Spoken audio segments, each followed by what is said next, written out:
Yeah, buddy. What's going on, guys? My name is AJ, and this is the Razer Naga video. This is going to be my look, review, whatever, of the Razer Naga Green 2012 edition MMO gaming mouse.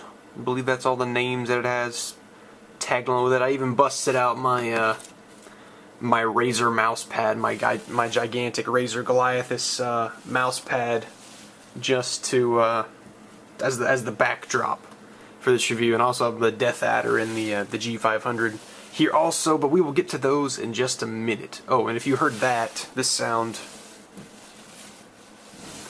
that is my exercise ball.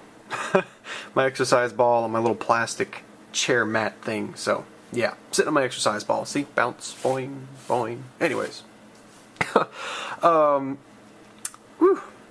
Where do I begin? Alright, what comes in the box is basically, well, hang on, first off, here's the box. You get a bunch of papers, you download, there's no disc, you download the Synapse 2.0 software off of the Razer website. It's a little difficult to find, but you just, go into well, it's not difficult, it's just kind of tedious. You go to the website, go to drivers and devices and drivers or whatever, and then, find your Naga 2012, and pretty self-explanatory. It's just kind of annoying.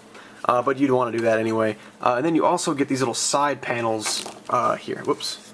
Let me try to, oh, clicking it by accident. Let me try to pop this off. And I'm not using my phone right now because my flip cam has better image stabilization. Anyways, you can normally get this off pretty easily with two hands, but I don't feel like setting up my tripod.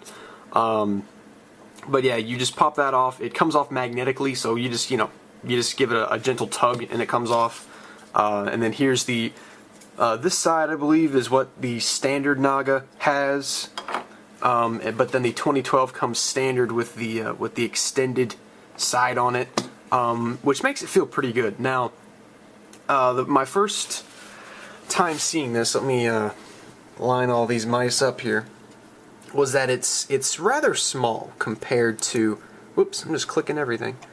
It's rather small compared to my other mice, and I don't know if you can see it, but I had originally thought, given this shape, because the shape of the Naga 2012 is very, I think the word is reminiscent, I don't know, of the Deathadder, and I thought it was going to be more sized more like the Deathadder.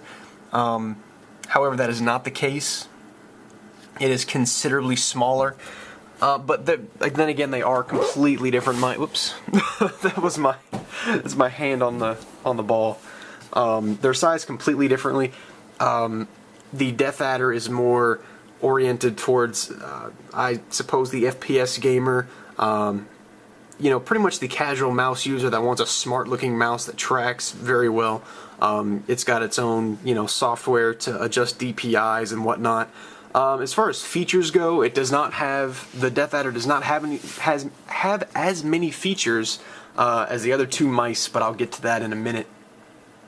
It's also priced very similarly to the G500, which that used to not be the case, which was like, alright, I think for this was like $40 something the time I bought it, and the G500 was more in like the $70-ish range, but now I believe the Deathadder is like $50, which it increased in price, but then the G500 decreased in price, which further reinforces I think the G500 is the superior mouse. For me, anyway, that's my opinion. But anyways, I'm getting way off topic. This is all about this little guy right here. Now, I say little, but it's deceptively large. Now, when I first started to use it, I kind of was doing this weird little claw thing right here. I wasn't, because I used to just claw grip every mouse.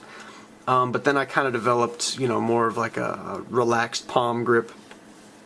And so I wanted to just slug it out and see how I wound up holding the mouse, what I found as the most comfortable. And I hold it kind of in, like, I don't know, right here from where the top of my thumb is. Like let me see if I can get a better angle. Like this top part of my hand is the only part that really touches it, other than like my fingers. Like my palm never comes in contact with the mouse. Like I just grip it mainly with my, you know, my fingers, and then my thumb, of course, hits the buttons. And the buttons are pretty easy to, you know, 1 through 6 right here are very easy to hit. Oh, and one important thing to note, if you look in reviews, especially reviews on Amazon, where I purchased this mouse from, it will tell you that buttons 9 through 12 do not work. Hang on, let me open this real fast. Open Google, and I will show you that, whoops, that not only do 1 through 6, 7, 8, 9, and then 0, negative, and equal, which are 9, 10, 11, and 12, they all work. So we'll do that again. 9, 10, 11, 12. So they indeed do work. So yeah, I just proved it to you. With, I guess, the latest drivers, whatever the latest update is. But yeah, everything is perfectly fully functional on this mouse. So that's a huge thing. Back to the ergonomics of the mouse. I said it's deceptively small, or it's deceptively large, because at first I thought it was small and I didn't know what to do. But now I kind of, I don't hold it like head on like I normally would. With either the G500 or the Deathadder, where I kind of center it up. I kind of tilt it to the right a little bit, and do most of the mouse. Well, I use my entire hand for all the mouse movement, but you just grip it differently. It just takes a little while to get used to. Like right now, I'm completely used to using all 3 of these mice. I've used the Naga for a solid week. And, you know, I'm completely used to it. Now, if this was my only mouse, I would love it. It's a fantastic mouse. You know, it's got the optical blah, blah, blah. You know, all the latest Razer technology has gone into it. I believe it's up to like 5600, 5700 DPI, something like that. Ridiculously high. I mean, I think the highest I go is like 3000.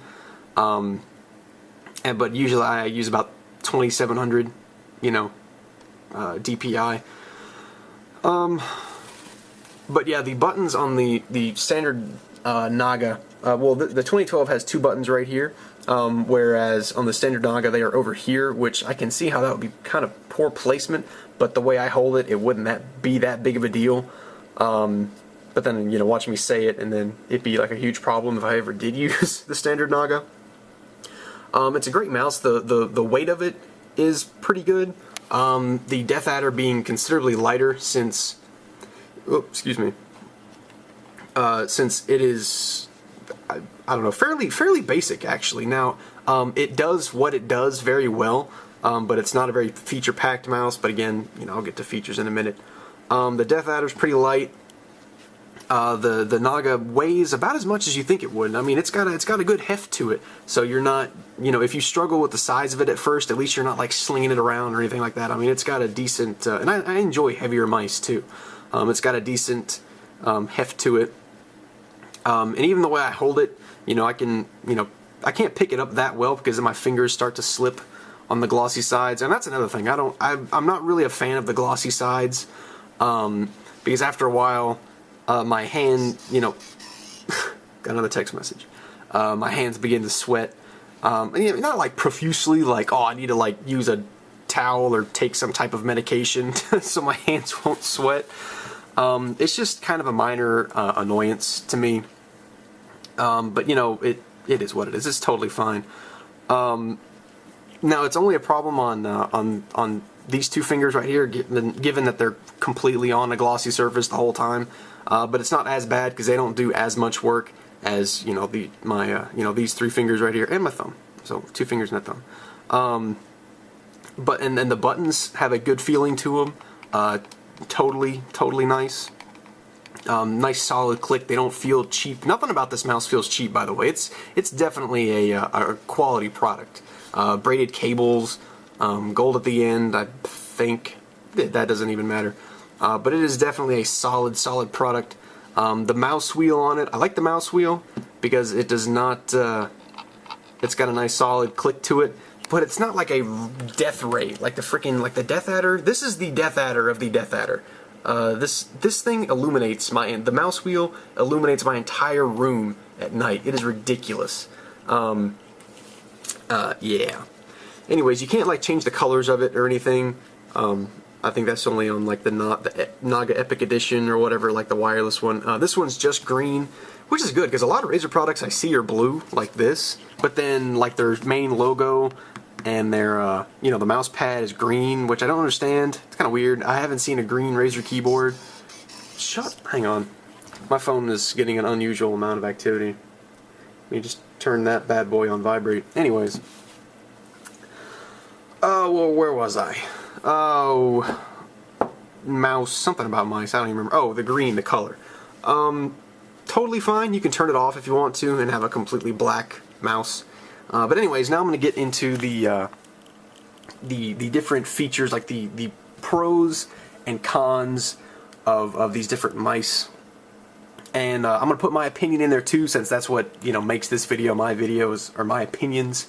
So, you know, take them or leave them, whatever, but I'm going to give them to you anyway. Is my channel, son? I can do whatever I want? Anyways, that's weird. Okay. Anyways, I'm going to start off with my personal favorite, the Logitech G500, and then I've seen on other videos, especially my comparison between the G500 and the Deathadder over here, that people are having, you know, the Razer one is an optical mouse, which it is, I believe, anyway. Infrared sensor, infrared gaming mouse, whatever.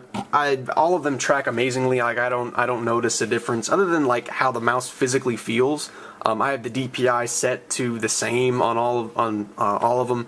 The G500 I have 3 different ones because when you change it, you can, you know, click down and this little running man right here changes with it, and you can. I think like there's default like 3 profiles, but I think you can have up to 5, like 5 different DPI settings, which is absolutely awesome. So I mean, you know, you could have a different, you know, set a different DPI, like Battlefield 3 for instance. You know, you could have an infantry DPI, but then switch to a higher one if you're in like a tank or a jet, which would be very, very helpful. But yeah, that's what that's all about. And you can't change the DPI. You can't change the DPI on the fly. Well, you might be able to. You can set it up to be like that on the Razer Naga. You can do a lot. You can set up, you know, all kinds of macros and whatnot on the Razer Naga, which you can't do. Well, I haven't tried to do it with this one, but I know you can do it with this one. I haven't tried it with the G500, but I know you can do it with the Naga. But that is definitely, you know, this mouse's biggest strength is the sheer macro capabilities of it. Now, the 12 number the pad on the side right here, you can, there's a little switch right here. You can change it. I don't know if this camera's gonna pick it up. Let me try to get it in the light a little bit. No, but you can change it from like between either the number pad right here or the top row of number keys, which is, I guess, both good and bad. They don't register as like dedicated mouse buttons. Like it has to be one or the other. So it can kind of mess you up a little bit in games. I don't know. It's just kind of weird. I kind of assumed it would be like that. Like if, like, let's say again in Battlefield. Now I use this not only in Battlefield, but I also use this in playing Supreme Commander. Well, all 3 Supreme Commander games. And if you look on Raptor, you would know that I've logged in some considerable Supreme Commander hours in the last week. So yeah, and that was all with just this mouse. So this mouse got most of its playtime with Supreme Commander. Let's see. What was I thinking? Yeah, well, let's see. 1 through 6. You know, in Battlefield 3, you've got your main weapon, secondary. You know, underslung or med pack or ammo pack or whatever. You know, well, equipment 1 and equipment 2, and then grenades and knives. Now, this is, you know, let's say you wanted one of these to be like reload or something. You'd have to set it to number pad. You'd have to flip the switch and set it to number pad rather than, you know, rather than the top row of numbers, which would be totally fine. But I kind of liked being able to, you know, like automatically switch between my weapons and whatnot, which is a huge advantage, being able to switch through everything like really, really quickly on this mouse.